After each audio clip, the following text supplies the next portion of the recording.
Beneath the bustling streets of modern London, where double-decker buses rumble and millions of footsteps echo daily across ancient ground, lies a mystery that has haunted archaeologists for decades, a puzzle carved in bone and buried in time, waiting nearly 2,000 years to tell its terrible tale. In the year 1988, during what should have been a routine excavation in the heart of the financial district, workers preparing the ground for yet another gleaming office tower struck something unexpected with their mechanical diggers, something that would transform our understanding of Roman Britain and raise questions that remain unanswered to this very day. What they discovered wasn't gold or pottery or the remains of some forgotten villa. Instead, they uncovered 39 human skulls, ancient beyond imagining, arranged in a manner so peculiar and so disturbing that it suggested either a mass execution, a sacred ritual, or perhaps something even darker that history has chosen to forget. These weren't complete skeletons, you understand. These were just skulls, severed from their bodies, placed carefully or perhaps carelessly into the muddy banks of what was once the Walbrook River, a waterway that flowed through the very heart of Londinium, the Roman city that would one day become London. The skulls stared up at their discoverers with empty sockets that had once held living eyes that had witnessed the glory and brutality of the Roman Empire at its zenith, eyes that had perhaps seen their own deaths approaching with the cold certainty that comes when you realize escape is impossible. But who were these people? Were they criminals executed for crimes against the empire? Were they gladiators who fell in the arena, their heads taken as trophies? Were they victims of some terrible massacre, perhaps during one of the rebellions that periodically shook Roman Britain like earthquakes shaking the very foundations of civilization? Or were they something else entirely, something that connects to religious practices so ancient and so alien to our modern sensibilities that we struggle even to comprehend them? To understand this mystery, we must first journey back through the mists of time to the year 43 AD, when 4 Roman legions, comprising some 40,000 battle-hardened soldiers, crossed the channel that separated Britain from the continent, carrying with them not just swords and shields but the weight of Roman civilization itself, ready to impose order on what they considered a barbaric island inhabited by painted warriors and mystical druids who practiced human sacrifice in sacred groves. The Emperor Claudius, often dismissed by history as a stammering fool overshadowed by his more famous predecessors and successors, had decided that Britain would be Rome's next conquest, and what Rome wanted, Rome took with the inexorable certainty of a rising tide. The invasion was swift and brutal. The native Celtic tribes, despite their fierce resistance and intimate knowledge of their homeland, could not stand against the disciplined ranks of Roman legionaries who advanced like a wall of shields and iron, cutting down anyone who dared to oppose them. Within 4 years, the Romans had established Londinium on the north bank of the Thames,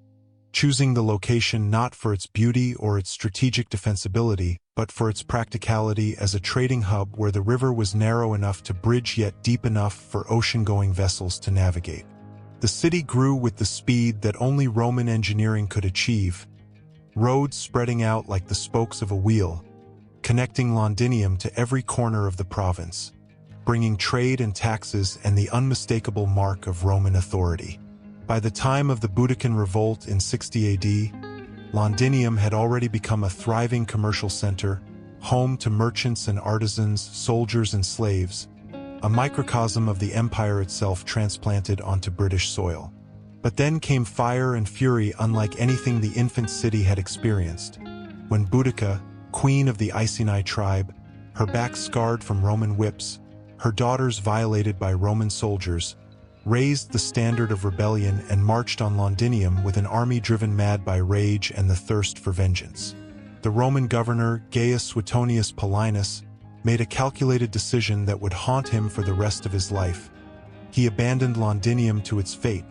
withdrawing his legions to fight another day rather than risk them in a doomed defense of an indefensible city. What followed was a massacre of epic proportions. Boudica's forces swept through Londinium like a wildfire through dry grass, killing every Roman and Roman sympathizer they could find, men, women, and children alike. their bodies left to rot in the streets or burned in the great conflagration that consumed the city. Archaeological evidence from this period reveals a distinct layer of reddish-burned clay and ash that can be found beneath modern London, a permanent scar in the earth that marks the day Londinium died for the first time. The destruction was so complete that when archaeologists excavate sites from this period, they find evidence of intense heat that melted pottery and warped metal, suggesting temperatures that could only have been achieved by deliberate,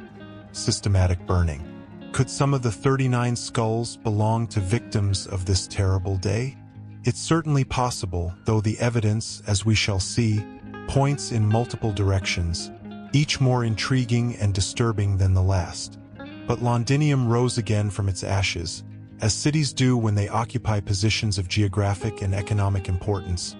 and within a generation it had been rebuilt, bigger and better than before, with proper stone buildings replacing the wooden structures that had burned so easily, with a defensive wall encircling it that would stand for centuries, with a forum and basilica that could rival anything in Gaul or Hispania. The city that emerged from destruction was more Roman than ever, a statement written in stone and tile that said no matter how fierce the resistance, no matter how terrible the rebellion, Rome would endure,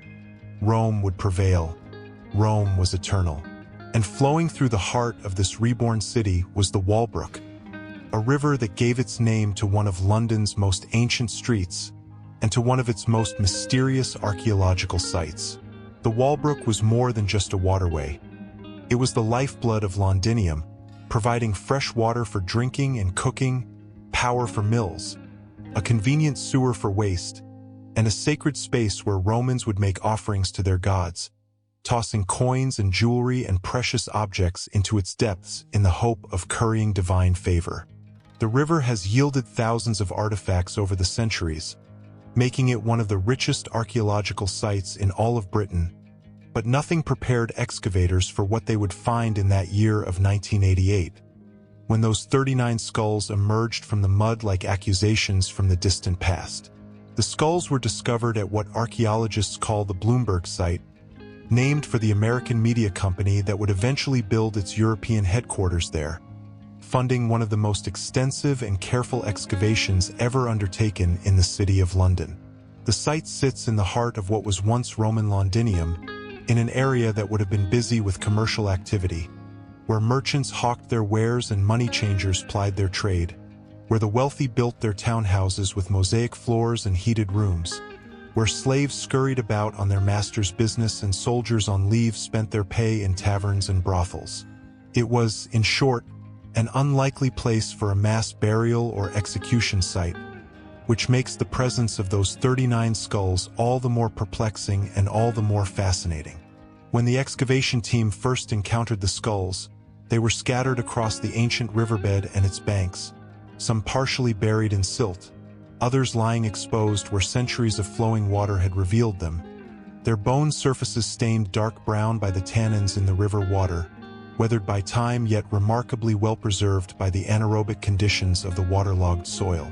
The archaeological team, led by experts from the Museum of London Archaeology, worked with painstaking care to map the location of each skull, photographing them in situ before carefully removing them for laboratory analysis, knowing that the context of their discovery might be just as important as the skulls themselves in unraveling this ancient mystery. What made this discovery immediately unusual, apart from the sheer number of skulls, was the almost complete absence of other skeletal remains. Where were the bodies that these heads had once been attached to? In a normal burial, even one that had been severely disturbed by later construction or natural processes, you would expect to find at least some postcranial bones, ribs and vertebrae and long bones scattered about, but here there was nothing or almost nothing, just the occasional isolated bone that might or might not have been associated with the skulls. This suggested several possibilities, each more intriguing than the last. Either the heads had been deliberately severed from the bodies and deposited in the river while the bodies were disposed of elsewhere, or the bodies had been placed in a different location where they had decomposed completely or been removed in antiquity,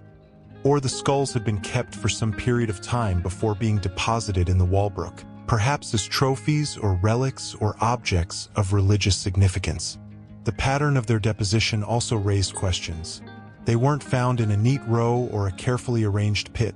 which you might expect from a formal burial or execution site, but rather scattered across a wider area, as if they had been thrown or placed into the river at different times or had been moved by the current after their initial deposition. Some archaeologists have suggested that the skulls might have been displayed somewhere, perhaps on spikes or poles as warnings to potential troublemakers, a practice the Romans are known to have employed in other parts of their empire, and that they later fell or were thrown into the river when they were no longer needed for this macabre purpose. Others have proposed that the skulls might have been votive offerings, sacred objects deposited in the river as part of religious rituals that combined Roman and native British beliefs in ways that we can barely comprehend today. The Romans, despite their reputation for imposing their culture on conquered peoples, were surprisingly tolerant of local religious practices, often syncretizing native deities with their own gods, and Britain was famous throughout the empire for its druids and its ancient traditions of water worship, where rivers and springs were seen as gateways to the otherworld, places where the veil between the living and the dead grew thin. Could the skulls represent some kind of hybrid practice, part Roman, part Celtic, that attempted to harness the power of the dead for purposes we can scarcely imagine? To begin answering these questions, the skulls had to be subjected to rigorous scientific analysis, and this is where the story becomes even more fascinating because modern forensic techniques can extract information from ancient bones that would have seemed like magic to previous generations of archaeologists. Each skull was carefully cleaned and examined, measurements taken, photographs from multiple angles captured, and then the real work began. Bioarchaeologists, specialists who study human remains to understand past populations, determined that the skulls represented a diverse group: males and females, though predominantly male, young adults and older individuals, people who had suffered from various diseases and injuries during their lives, their bones bearing the permanent marks of hardship and violence. Several skulls showed evidence of perimortem trauma, injuries inflicted at or around the time of death, including cut marks that suggested decapitation, blunt force trauma consistent with blows from weapons, and in at least one case what appeared to be evidence of scalping, where the top of the skull had been scraped with a sharp implement. These weren't people who had died peacefully in their beds. These were individuals who had met violent ends, their deaths likely sudden and brutal, their final moments filled with terror and pain. But who were they, and more importantly, when did they die? Dating ancient bones is always challenging, but the context of their discovery provided some clues. The skulls were found in deposits that could be stratigraphically dated to the Roman period, somewhere between the 1st and 3rd centuries AD, though pinning down a more precise date proved difficult. Radiocarbon dating, which measures the decay of carbon-14 in organic material, was performed on several of the skulls, and the results clustered around the 1st and 2nd centuries AD, roughly contemporary with the height of Roman Londinium's prosperity. This timing is significant because it rules out some possible explanations while opening up others. These weren't victims of the Boudiccan Revolt, which occurred in 60 AD, though they might have been victims of other, less well-documented episodes.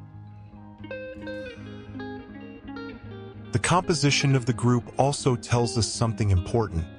This wasn't a random sample of Londinium's population. The predominance of males suggests either a military connection, perhaps soldiers who had been executed for desertion or mutiny, or a criminal connection, perhaps individuals who had run afoul of Roman justice and paid the ultimate price. Roman law was harsh by modern standards, prescribing death for a wide range of offenses, and execution methods varied depending on the crime and the status of the condemned, with crucifixion reserved for slaves and rebels, beheading considered a more honorable death befitting citizens, and arena combat imposed on criminals deemed entertainments for the masses. The presence of some females and the age range of the individuals complicates this picture, however, suggesting that we might not be dealing with a single event or a single category of victims, but rather a collection of individuals whose heads ended up in the Walbrook for various reasons over an extended period. One of the most compelling theories, and the one that has gained the most traction among scholars, is that at least some of these skulls belong to individuals who were executed in Londinium's amphitheater, a structure whose existence had long been suspected but whose location wasn't confirmed until excavations in 1988. The same year the skulls were discovered, revealed its remains near Guildhall in the city of London. The amphitheater, which could seat approximately 6,000 spectators,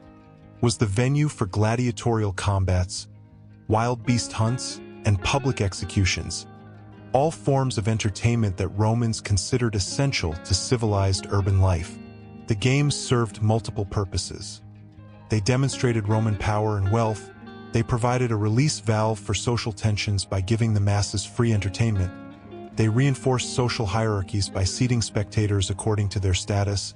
and they served as visible reminders of what happened to those who defied Roman authority. Criminals condemned to death might be forced to fight as gladiators, though these were different from professional gladiators who were trained fighters living under specific legal protections, or they might be executed in more theatrical ways, dressed as mythological figures and killed as part of elaborate staged spectacles that reenacted famous legends or historical events. The Romans had a particular fondness for creative executions. They considered it important that criminals die in ways that were both entertaining and instructive,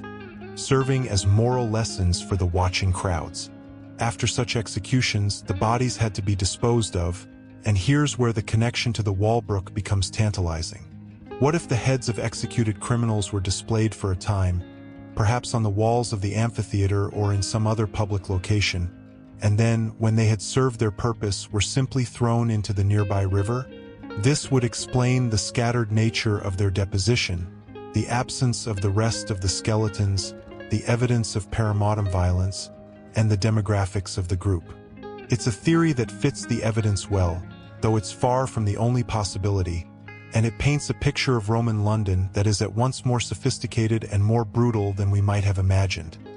A city where the rule of law was maintained through spectacular displays of violence, where death was transformed into entertainment, where the boundary between civilization and savagery was perhaps thinner than the Romans themselves would have cared to admit.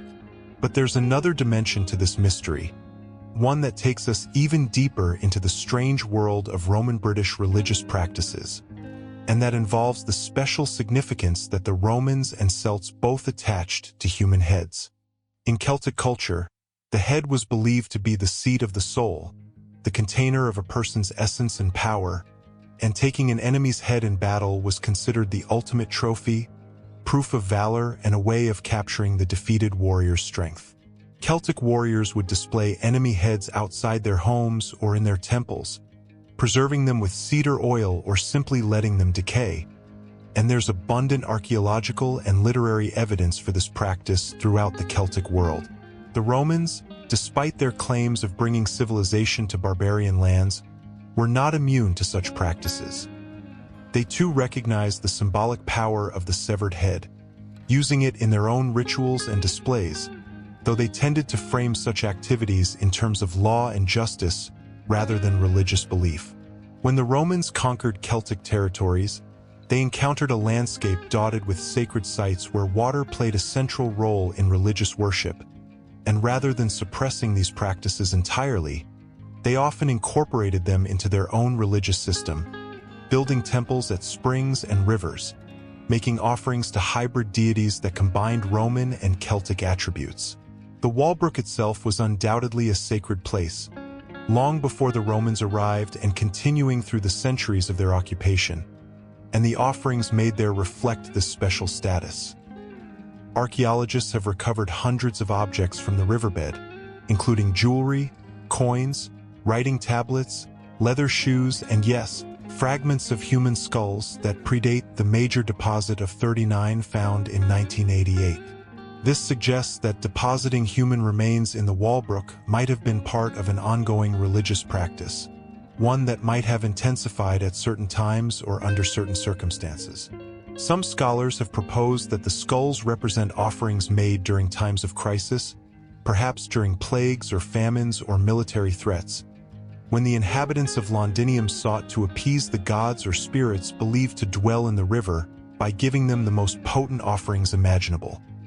Human heads, repositories of life force and spiritual power. This interpretation would explain why the skulls accumulated over time rather than being deposited in a single event, and why they were placed in a river that was already established as a sacred space. It also connects the mystery of the 39 skulls to a much broader pattern of ritual behavior that extends across the ancient world, from the bog bodies of northern Europe to the foundation sacrifices found beneath Roman buildings to the skull racks of Mesoamerican temples, all testifying to humanity's ancient and disturbing belief that the gods require blood and that death can be transformed into something sacred when performed with the right intention and the right rituals. Yet another theory, less popular among scholars but no less intriguing, suggests that some of the skulls might have belonged to gladiators, not executed criminals forced to fight but actual professional fighters who died in the arena and whose heads were taken as trophies or relics. Gladiators occupied a strange position in Roman society. They were simultaneously despised as infames, people without honor,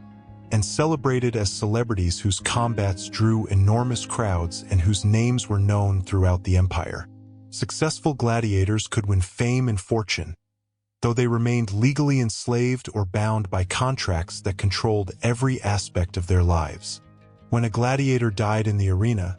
his body became the property of those who had organized the games, and evidence from other Roman sites suggests that gladiator remains were sometimes treated differently from those of ordinary people, perhaps because of their association with Mars, the god of war, or Venus, goddess of love and patron of gladiators, or simply because they had become famous and their remains were considered valuable. Could the Walbrook skulls include some gladiators, men who had fought and died for the entertainment of Londinium's citizens and whose heads had been preserved as memorabilia before eventually being deposited in the river? It's possible, though difficult to prove without more specific evidence. Gladiator bones sometimes show characteristic patterns of injury and muscle development that reflect their specialized training, but skulls alone don't provide enough information to make such identifications with confidence. What we do know is that gladiatorial combat was popular in Roman Britain, popular enough that even a relatively small city like Londinium could support an amphitheater, and that the men who fought and died in that arena had to be disposed of somehow, their remains treated in ways that reflected both their special status and their ultimate expendability. The investigation of the 39 skulls has also revealed information about the lives these individuals led before their violent deaths. Information encoded in their very bones that speaks to us across the centuries with startling clarity. Analysis of dental enamel, which forms during childhood and reflects the chemical signature of the water and food consumed during that formative period, suggests that not all of the individuals grew up in Britain. Some show isotopic signatures consistent with continental Europe, possibly Gaul or Germania, while others appear to have been native Britons. This diversity reflects the cosmopolitan nature of Roman Londinium, a city that attracted or imported people from across the empire, whether as soldiers stationed in Britain for their military service, as merchants seeking their fortunes in a frontier province, as slaves taken in warfare and transported to distant markets, or as willing migrants looking for opportunities unavailable in their homelands. The teeth also tell stories of diet and disease.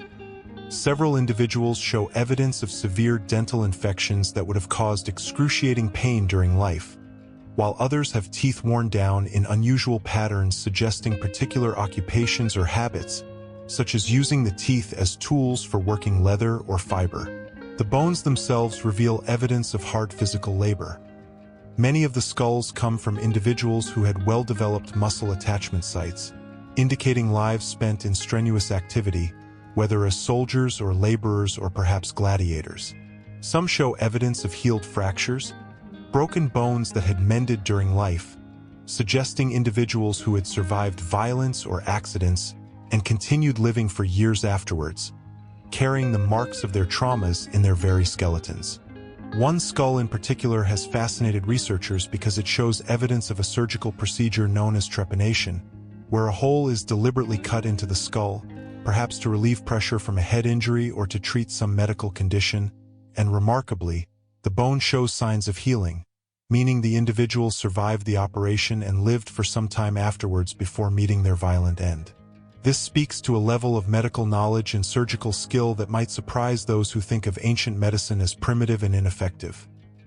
Roman doctors, trained in techniques passed down from Greek physicians and honed through centuries of practice, were capable of remarkable feats of surgery, setting broken bones, removing tumors, extracting bladder stones, and yes, opening skulls to access the brain. The fact that someone in Roman Londinium survived such a procedure only to later have their heads severed and thrown into the Walbrook adds yet another layer of tragedy and mystery to their story. As the investigation has progressed over the decades since the original discovery, with new techniques being applied to the skulls and new discoveries being made at other sites around Londinium, a picture has emerged of a city more complex and more violent than many people had imagined. Roman London wasn't just a peaceful commercial center where tollgate merchants went about their business in orderly fashion. It was also a place where public executions entertained the masses, where religious practices involving human remains were conducted at sacred springs and rivers, where the line between civilization and savagery was constantly negotiated and renegotiated through acts of violence that were simultaneously legal, religious, and theatrical. The 39 skulls are just the most dramatic example of a broader pattern. Other excavations in London have uncovered scattered human remains in contexts that suggest similar practices, including infant burials in unusual locations that might represent foundation sacrifices, partial skeletons in boundary ditches that might represent executed criminals denied proper burial, and isolated skulls in wells and pits that might represent votive offerings or the disposal of individuals who died in ways that excluded them from normal burial rites. Roman Britain, for all its roads and baths and villas, for all its Latin inscriptions and Mediterranean imports, remained a frontier province where indigenous practices persisted beneath a veneer of Roman culture, where the old gods still demanded their due, where violence was never far beneath the surface of civilized life. The mystery of the 39 skulls also reminds us of how much we still don't know about the Roman world. How many questions remain unanswered despite centuries of scholarly investigation? We can examine these skulls with scanning electron microscopes and mass spectrometers. We can extract ancient DNA and analyze isotopic signatures. We can create three-dimensional models and compare them to populations across the empire. But we still cannot know for certain who these people were, why they died, how they came to rest in the Walbrook, or what meaning their deaths held for those who witnessed or perpetrated them. Were they criminals who deserved their fate according to Roman law? Were they innocent victims of judicial corruption or political persecution? Were they gladiators who had chosen their dangerous profession willingly or had it forced upon them by circumstance? Were they offerings to hungry gods, their deaths intended to purchase favor or avert disaster? Or were they simply casualties of a violent age, people who found themselves on the wrong side of power at the wrong moment and paid the price that the powerless have always paid throughout history? The Romans themselves have left us no written record of the skulls, no inscription explaining their presence, no historical text describing their deposition, and this silence is itself significant. Whatever happened here was either so commonplace that it didn't merit recording or so transgressive that it couldn't be openly acknowledged, and either possibility is disturbing in its own way. Modern archaeologists and historians have had to become detectives, piecing together evidence from multiple sources, comparing the Walbrook skulls to discoveries from other sites, reading between the lines of ancient texts that discuss execution practices and religious rituals, trying to reconstruct events that no one bothered to document because they seemed unremarkable at the time, or because those who knew the truth preferred to keep their silence. The story of the 39 skulls is also a reminder of the political dimension of archaeological interpretation, how the way we understand the past reflects and shapes our present-day values and assumptions. Early interpretations of the skulls tended to emphasize Roman civilization and order, suggesting that the individuals must have been criminals who had violated law and received just punishment,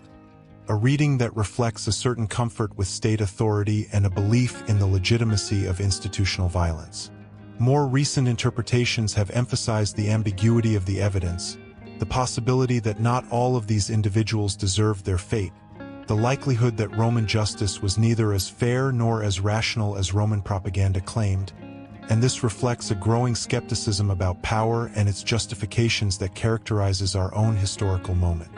Some scholars have pointed out that discussions of the skulls often assume that violence in the ancient world was somehow different from violence in the modern world,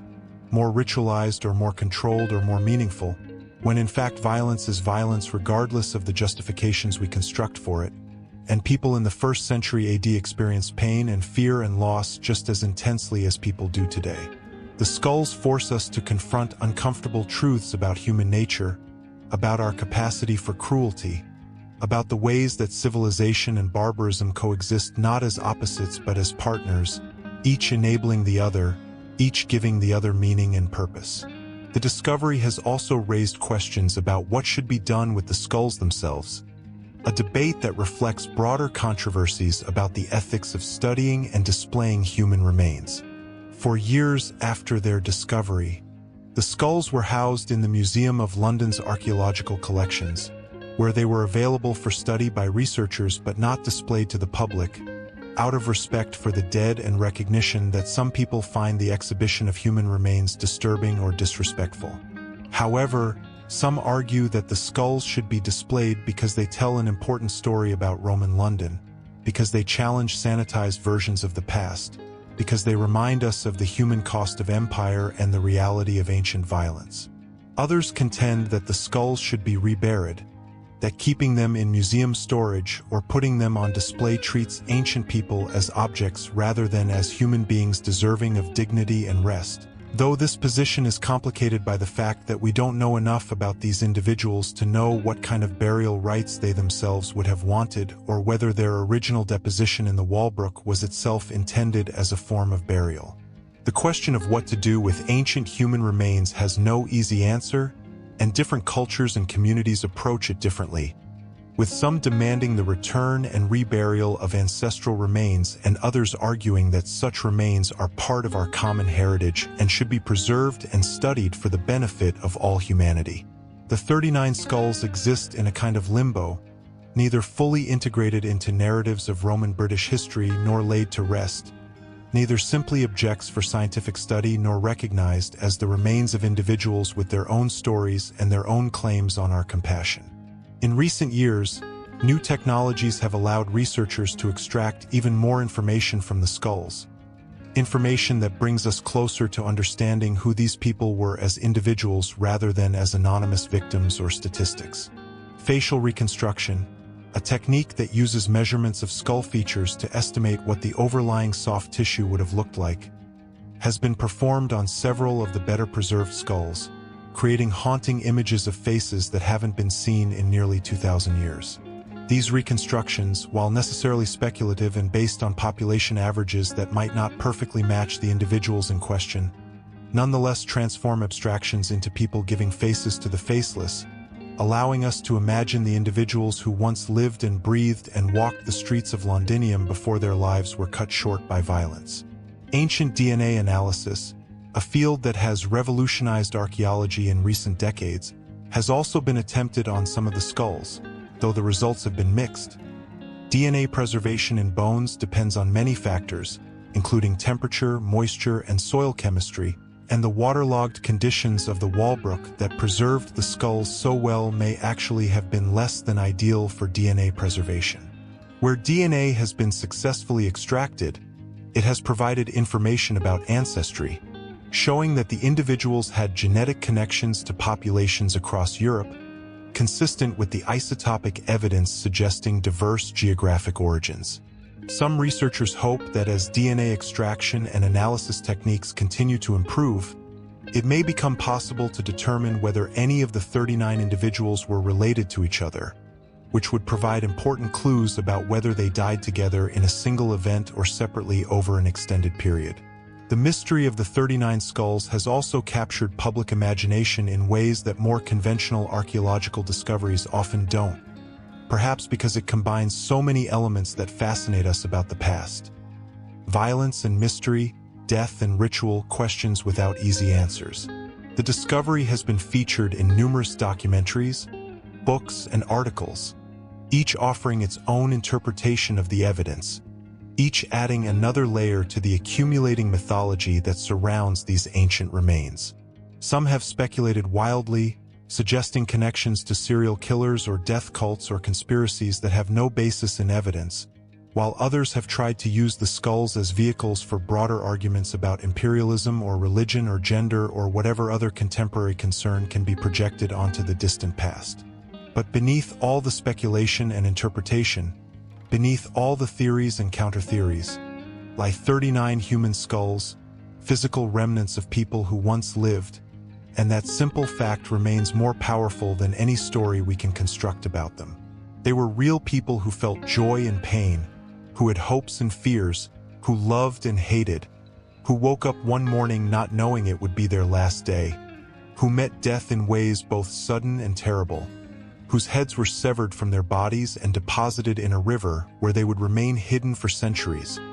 waiting for the moment when mechanical diggers would disturb their rest and bring them back into the light of day. The Walbrook River itself no longer flows through London, or rather it does, but hidden underground, channeled into Victorian sewers and subterranean culverts, its waters still making their way to the Thames but invisible to the millions of people who walk above it daily. The river that was once sacred, that once received offerings and prayers and apparently human heads,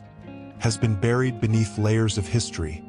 its banks built over again and again as London grew from a small Roman town to a medieval city to the sprawling metropolis it is today. But the river remembers, and in its mud and silt it has preserved evidence of ancient lives and ancient deaths that challenge our assumptions and deepen our understanding of the past. The 39 skulls are now part of the Museum of London Archaeology's collection, along with hundreds of thousands of other artifacts recovered from the city's soil, each object a fragment of someone's life, each discovery a window into the past. They are studied by specialists, photographed for publications, occasionally displayed in exhibitions, but mostly they rest in storage, waiting for new technologies or new questions or new eyes to look at them and perhaps discover something that previous researchers missed. Archaeology is not a process with a definite endpoint. It's an ongoing conversation between present and past, between the living and the dead, between evidence and interpretation. Each generation of archaeologists brings new methods and new perspectives to old discoveries, asking different questions, seeing different patterns, drawing different conclusions. The mystery of the 39 skulls may never be completely solved in the sense of knowing beyond doubt what happened to each individual, but our understanding continues to deepen and evolve, and that process is itself valuable, teaching us not just about Roman London but about how we engage with the past, how we construct historical narratives, how we balance scientific objectivity with human empathy, how we make meaning from fragmentary evidence.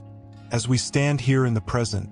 looking back across 2 millennia at those 39 individuals whose skulls were found in the mud of the Walbrook,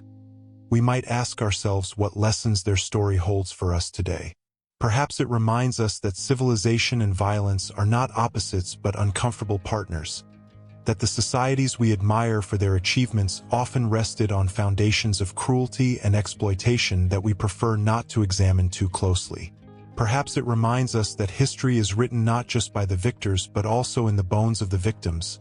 that archaeology gives voice to those who left no written records, that the anonymous dead have their own stories to tell if we're willing to listen. Perhaps it reminds us that mystery and uncertainty are inherent to the study of the past, that there are questions we may never be able to answer completely,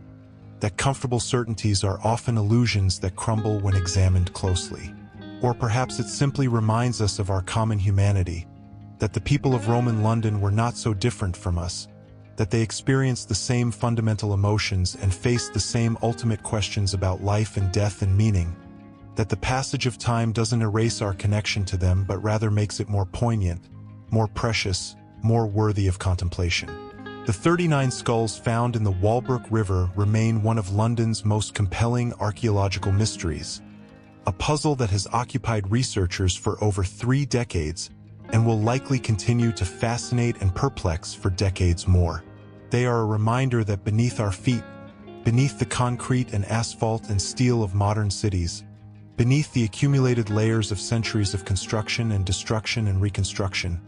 lies evidence of lives once lived, of stories once played out on streets that no longer exist, of people who walked where we walk and saw what we cannot see, whose experiences of the world were both utterly different from ours and fundamentally the same. The mystery endures, as compelling today as it was in 1988 when those first skulls emerged from the earth, as haunting as the empty eye sockets that stare at us from across the gulf of time, challenging us to remember, to understand, to bear witness to lives that ended in violence nearly 2,000 years ago in a place called Londinium that would one day become London, where beneath the bustle and noise of modern life, the past lies waiting, patient and silent, ready to reveal its secrets to those with the patience and skill to listen.